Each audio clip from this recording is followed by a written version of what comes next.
Oke guys, lanjut ya. Nah, kali ini pembahasannya bagaimana mencari akomodasi yang insya Allah teraman, ternyaman, dan membuat semua anggota keluarga senang. Oke, jadi memang bagaimana tricky ya? Tricky. Tricky terus jodoh-jodohan juga sih rumah tuh. Jodoh-jodohan bener. Sebenarnya gini ya, banyak sekali website yang sebetulnya bisa dibilang terpercaya sih. Cuma kan memang untuk memastikan bahwa ini bukan scamming atau enggak, kita harus viewing kan. Viewing tuh ya kita cek langsung lah ya, ketemu sama landlordnya, ibaratnya begitu, ketemu. Landlord tuh yang punya rumah ya, mungkin bagi Iya. yang belum tahu. Iya iya, heeh.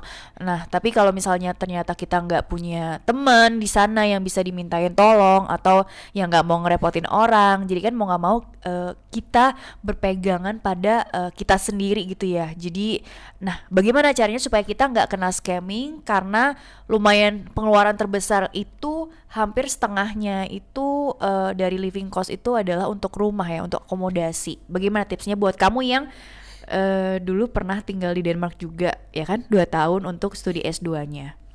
Jadi kalau teman-teman tidak punya opsi gitu ya, atau teman yang dipercaya, yang paling aman itu teman-teman adalah mengandalkan akomodasi yang bersumber dari universitasnya ya. Copenhagen University ada jasa seperti itu. Di kampus saya, Technical University of Denmark, juga ada jasa seperti itu. Saya juga dengar di kampus-kampus lain seperti contohnya mungkin Aarhus University ya, itu juga ada. Jadi cara yang paling aman, mungkin kadang juga mahal ya sejujurnya kalau mengandalkan dari kampus, karena kan mereka juga kayak agen. Itu mengandalkan dari kampus, tapi yang paling penting adalah kalau dari kampus itu jaminan 100% tidak ditipu. Nah, kalau teman-teman nanti sudah mendapatkan akomodasi dari kampus, kemudian juga misalkan kemahalan nih gitu ya, ternyata nggak nyaman, pengen nyari sendiri, baru nanti lebih enak karena sudah ada di Denmark gitu.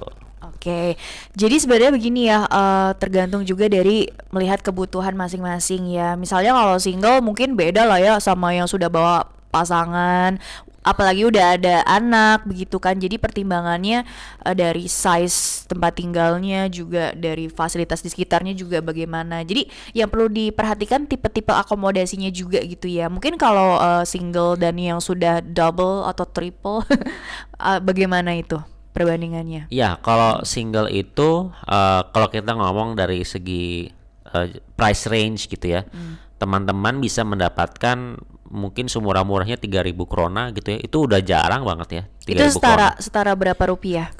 Kurang lebih sekitar 6 juta lah. Jadi satu Danish krona itu, ini mata uangnya Ya, satu Denmark Danish ya, krona sekitar 2 ribuan rupiah ya. 2 ribuan Kira-kira rupiah. gitu. Jadi Naik turun sih, kadang 2.000, 2.000 berapa gitu ya kan? ya, ya mungkin kalau dikonversikan ke rupiah mahal ya. Masa cuman nyewa misalkan buat satu orang, misalkan teman-teman ngekos gitu kan, ngekos paling kalau di Jakarta pun misalkan juga ada yang berapa ratus ribu gitu kan ya.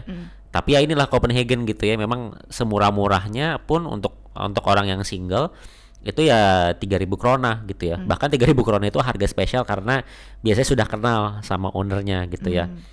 3.000 krona, kemudian semahal-mahalnya pengalaman saya sih itu mungkin sekitar 5 ribuan lah gitu ya. Itu udah apa namanya, termasuk lux lah gitu ya.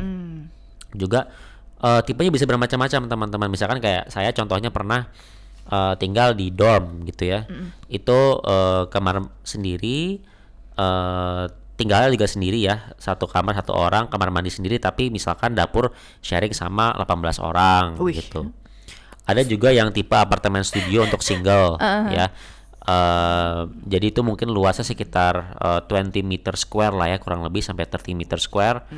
Itu dapur sendiri, kamar mandi sendiri, ya pasti tidur juga sendiri ya. Tapi juga ada, soalnya kenapa saya menyebutkan tidur sendiri, karena ada juga teman-teman saya karena pengen murah ya. Jadi satu kamar tuh berdua. Ada juga yang kayak begitu gitu ya. Jadi itu kurang lebih tipe-tipe untuk orang yang single, pilihannya kurang lebih seperti itu sih. Oke, jadi apa ya, yang sharing gitu ya, flat atau apartemennya itu bukan tipe yang studio gitu. Ada Betul. juga yang seperti itu yang sharing dapurnya dengan banyak orang gitu. Mungkin sharing kamar mandi juga gitu Iya, ya, ada betul, juga ada gitu. juga. Jadi banyak tipenya. Tapi kalau yang memang sendiri mau nyaman sendiri aja di tipe studio juga monggo, tapi itu harganya agak lebih naik lagi gitu. Tapi itu Betul. kamar mandi di dalam, dapur sendiri di dalam gitu. Nah, kalau yang untuk berkeluarga, ya kan nggak mungkin lah ya kalau yang bareng-bareng gitu. Atau nggak tahu juga ya, ada juga pasti ya yang mungkin mau irit atau memang tergantung tadi kebutuhan atau preferensi masing-masing. Kalau kami sih akhirnya mencari apartemen yang tipe studio. Itu ukurannya size-nya tuh kurang lebih berapa tuh Itu range-nya? kalau untuk studio range-nya itu untuk yang 2 orang ya, minimal 2 orang itu starting 30 meter square sih, sepemahaman sepengetahuan saya ya. Terus ya tentunya kalau udah minimal 2 orang batasannya tuh bisa apa namanya maksimumnya ya bisa banyak banget, ada yang 40 meter square, bahkan mungkin kalau mungkin Sultan Denmark gitu ya nggak tahu deh, bisa 60 meter square dan lain-lain, mungkin ada loftnya juga kali ya, bisa bisa macam-macam gitu. Maybe ya, kami nggak cari lebih jauh Ya lagi udah sih. di luar price range kita. Oh ya, ngomong-ngomong studio tuh tadi harga udah ya, tadi kisarannya udah. Kisarannya kalau untuk studio tadi kita kasih patokan untuk 2 orang ya, karena ada studio 1 orang. Studio 2 orang sekitar 30 meter square itu startingnya. Nah ini juga nih, kalau Copenhagen itu kalau udah mulai yang apa ya, tinggalnya 2 orang dan lebih, itu harganya udah mulai naiknya, udah mulai mahal deh gitu ya dibandingkan dengan Iya. yang single. Nah itu startingnya bisa sekitar 9.000 krona atau 18 juta gitu ya. Mungkin ada yang lebih murah tapi sepengetahuan saya jarang gitu ya. Dan bahkan 9.000 krona itu belum termasuk, nah ini juga yang penting diperhatikan, belum termasuk heating, belum termasuk electricity, belum termasuk internet, belum termasuk nyuci juga gitu ya. Jadi starting 9.000 itu sampai mungkin batas atasnya bisa pilihannya macam-macam gitu ya. Jadi at least sediakan budget 18 juta rupiah ya kalau disetarakan ke rupiah gitu ya. Terus tapi juga perhatikan juga apakah sudah include gitu ya tadi listrik, internet dan lain-lain, atau mungkin tadi cucian dan lain-lain gitu ya. Jadi Betul, perlu air ya. air. Jadi perlu lebih detail lagi kita sebagai manusia yang mau menyewa akomodasi di Dan ingat sana. juga mengenai depositnya Rin ya. Jadi Deposit, kalau sistem kontrak di sana per berapa tuh? 3 bulan jadi kalau di pertama. Denmark itu kalau kita mau beli suatu, bukan beli ya, nyewa gitu ya, nyewa suatu properti itu harus siap sekitar 3 sampai 6 bulan uang yang setara untuk menyewa rumah tersebut gitu ya. Karena biasanya dalam kontrak pembelian itu landlord atau owner itu minta deposit. Nah, depositnya itu bisa 2 bulan, 3 bulan. Kemudian dia bisa minta prepaid rent gitu ya. Jadi kalau di total itu harus siap duit setara mungkin ya itu 3 sampai 6 bulan hanya untuk bayar rumah di muka. Jadi siap-siap shock gitu ya, shock Benar, moment shock gitu ya. moment banget Tapi itu. ya mau gimana ya? Emang seperti itu dia kebiasaannya ya. Jadi Ya Allah, astagfirullahaladzim. ya begitulah gitu. Nabung gue. Nah, berat di awal. Berat di awal Dan gitu seterusnya ya. juga sih. Tapi tapi ada ini juga kan, apa buat yang employed itu kan ada subsidi rumah juga sih sebetulnya, ada potongan gak sih ya kalau nggak salah kan? Ya, jadi bagi teman-teman yang employed, karena teman-teman PhD employed ya, berarti kan teman-teman employed itu kan bekerja dan bayar pajak gitu ya. Jadi dari uang bayar pajak tersebut apa namanya juga kadang-kadang ada, bukan kadang-kadang itu merupakan hak ya. Hak pembayar pajak itu misalkan sampai batas income tertentu atau pendapatan tertentu itu dapat subsidi rumah gitu ya salah satunya. Ini by the way pada saat proses kita merecord video ini masih di Indonesia ya, jadi belum tahu gambaran mengenai potongan yang dimaksud tadi, jadi masih meraba-raba gitu ya. Jadi nanti kalau udah di sana nanti diupdate lagi deh gitu ya bagaimananya gitu. Oke. Kemudian kalau yang sudah berkeluarga nih gitu kan, sebenarnya ada nggak sih peraturan di Denmark? Aku kan nggak tahu ya.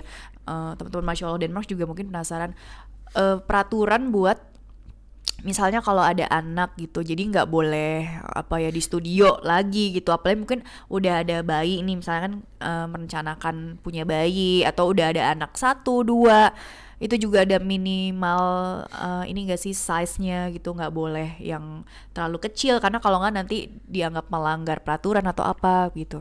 Ada banget. Jadi di Denmark itu semua sudah sangat terukur ya teman-teman. Jadi nggak bisa mungkin di negara-negara yang masih berkembang gitu ya. Saya nggak mau nyebut negara mana gitu ya. Jadi bisa mungkin satu rumah isinya berapa orang. Yang penting apa semuanya bisa hidup dengan nyaman, tidak ada yang protes gitu. Enggak, di Denmark itu semua sudah standar.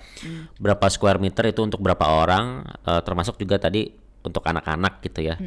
Nah, tapi yang saya tidak bisa beritahukan peraturannya itu adalah karena peraturannya itu tergantung municipality masing-masing atau tergantung kelurahan masing-masing. Jadi itu mesti cek dulu tuh, gitu ya. Kita nggak bisa sembarangan di situ. Benar-benar benar banget. Oke, di mana bumi berpijak, di mana langit dijunjung. Dijunjung. Bener kan? Iya, iya, kalau nggak salah gitu. Ya Allah. Oke, kemudian gini, yang menjadi pertimbangan sekali nih buat biasanya cewek-cewek atau emak-emak, ibu-ibu, perempuan pada umumnya gitu ya. Misalnya di lingkungannya itu seperti apa sih, mau tinggal di mana sih kita gitu ya, mau yang memang di pusat kota tapi emang agak mahal, mungkin zonanya juga di zona 1, zona 2 misal gitu kan. Terus juga transportasinya pasti nanti harus dipertimbangkan juga kan. Kemudian apa mungkin agak jauh dikit, agak melipir, agak misalkan di mana dikit gitu, tapi mungkin agak lebih hemat di pengeluaran yang lain gitu ya. Jadi sebetulnya itu jadi pertimbangan atau tidak pastinya. Dan juga lingkungan di sekitar, walaupun mungkin di Denmark tuh misalnya Netto gitu, supermarket atau mungkin bank, fasilitas lainnya, apalagi yang buat punya anak kan pendidikannya juga bagaimana, itu juga bagaimana, itu jadi pertimbangan sekali. Atau bagaimana dari perspektif kamu melihat pengalaman kamu sendiri dan juga pengalaman teman-teman kamu yang sudah mungkin berkeluarga, sudah ada anak dan lain-lain waktu itu. Iya, jadi tentunya sangat berpengaruh ya. Jadi beberapa teman-teman saya bahkan pada sampai saat itu rela untuk tinggal di ujung kota, gitu ya, untuk mendapatkan harga akomodasi yang termurah, tapi semua keluarga itu bisa ikut ke Denmark. Itu ada juga apa namanya ya contoh-contoh perjuangan seperti itu ya, hebat pengorbanan seperti Iya, itu. luar Jadinya biasa. itu bahkan saya ingat beberapa bapak-bapak itu ya mereka sampai travelingnya itu ya dari ujung stasiun ke ujung stasiun gitu ya. Tentunya itu bisa memakan waktu lebih dari 1 jam, bahkan lebih dari 1 jam di Denmark itu sudah luar biasa teman-teman ya. Apa nama itu sudah memakan waktu yang cukup panjang. Tapi itu kan kita berbicara mengenai pengorbanan gitu ya, karena memang juga mungkin terbatas dengan uang beasiswa dan lain-lain.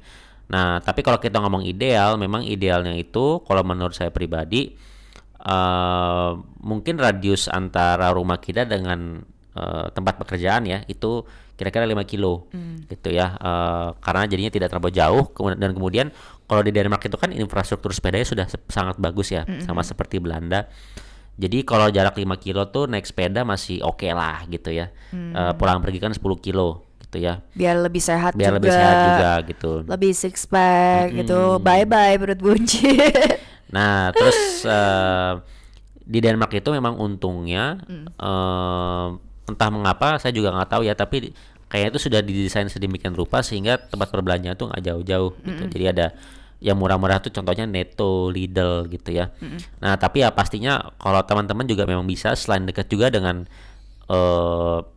tempat bekerjanya ya, dekat juga dengan perbelanjaan yang apa namanya itu untuk kebutuhan sehari-hari gitu ya, makanan. Mungkin jaraknya kurang dari 1 kilo aja gitu ya, biar enak untuk jalan kaki atau sepedahan gitu. Terus mengenai untuk dekat mungkin pusat kota, kalau itu mungkin udah pertimbangan yang sudah lebih lanjut ya. Tapi kalau menurut saya sih dekat dengan pusat kota tidak terlalu penting gitu ya. Lebih penting dekat ke tempat kerja dan dekat ke tempat belanja gitu ya. Dan kalau mungkin teman-teman perlu membawa banyak anggota keluarga, perlu yang mungkin lebih murah, bisa juga jauh gitu ya, di mungkin daerah-daerah yang jauh dari pusat kota atau tempat kerjanya gitu. Tapi yang penting ada stasiun kereta yang dekat, intinya itu. Oke, gitu ya. Walaupun untuk transportasi juga nanti kita bahas lagi deh ya. Maksudnya kan ada potongan untuk biaya transport juga dan lain-lain, itu nanti dibahas gitu. Kalau memang memungkinkan gitu ya. Terus juga ya tadi sudah didesain sedemikian rupa gitu ya. Tadi lokasi-lokasinya. Kemudian iya, mengenai website yang sebetulnya bisa kita cari tahu gitu untuk gambaran rumah ala-ala Scandinavian gitu di sana tuh seperti apa sih? Mungkin websitenya apa aja tuh? Bisa, jadi ada beberapa website. Pertama itu Bolik Portal Bolik Portal, dan kemudian Legebolig. Legibolik. Sebenarnya banyak juga sih beberapa yang lain ya. Selain itu ya. Kalau kalian bingung kan nanti itu memang bahasanya bahasa Danish ya, tapi kan nanti tinggal di ada yang versi Inggrisnya gitu kan, tinggal diklik aja gitu. Jadi gak usah khawatir sama sekali. Insya Allah gampang sih selagi kalian memang apa ya, mau mencari niatnya mau mencari akomodasi terbaik, mudah-mudahan diperlancar gitu urusannya sama Allah. Oke, sekian dulu kali ya untuk episode kali ini, kayaknya panjang tolong gitu. Jadi mungkin nanti dikasih hashtag atau caption deep talk gitu ya, atau mungkin sesinya udah sesi yang cukup serius gitu ya pembahasannya. Tapi memang ini sharing pengalaman ini penting sekali ya untuk hal-hal yang seperti ini. Ya karena saya pribadi sudah mendapatkan beberapa berita orang kena scam gitu ya. Jadi ini penting banget daripada teman-teman hilang uang sekitar 3 sampai 6 bulan untuk bayar rumah ternyata kena tipu gitu. Jadi memang ini ya kayak kita bahas di awal ya. Tricky gitu ya, jodoh-jodohan juga gitu ya, dan perlu cermat gitu. Perlu cermat gitu ya. Oke teman-teman, kalau teman-teman ada yang ingin ditanyakan atau bahkan berbagi pengalaman sesuai dengan mungkin cerita kalian masing-masing, silakan aja komen, dan jangan lupa kami minta di like, di share, dan juga subscribe biar kami makin semangat bikin kontennya. Ya maklum lah ya, YouTuber atau vlogger pemula gitu, jadi masih belajar banyak. Mohon dukungannya teman-teman. Dan di episode selanjutnya kami akan berbagi cerita kami juga mengenai bagaimana progres kami dalam mengisi koper untuk pindah ke Denmark. Oke, thank you for watching. See you on our next video. Bye bye. Dah. Let's go.